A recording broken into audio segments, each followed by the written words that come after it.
Bienvenue dans le Turfu, le futur si vous préférez. Ici, on vous propose un aperçu du monde de demain. Un robot fermier qui plante et arrose vos légumes ou qui vous sert de délicieux cocktails. Je le pose sur le lecteur et c'est parti. À Turfu, on expose, mais on veut aussi innover. Pas mal. Toute la semaine, des ateliers de réflexion comme celui-ci vont être tenus.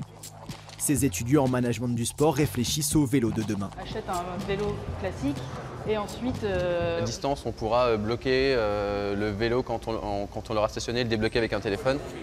Pour cet autre groupe, l'accent doit plutôt être mis sur la sécurité. En fait, aujourd'hui, on se rend compte qu'il y a plein de gens qui ne prennent pas le vélo parce qu'ils ont peur justement de faire du vélo en ville.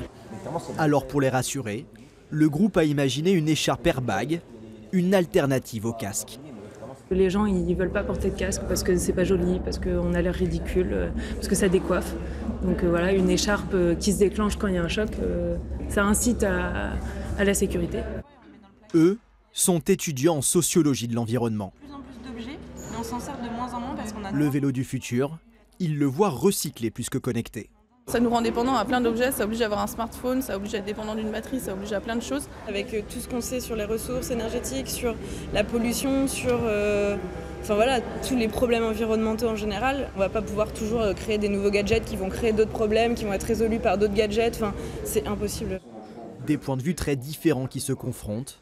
C'est l'objectif du festival Turfu qui veut transmettre un message.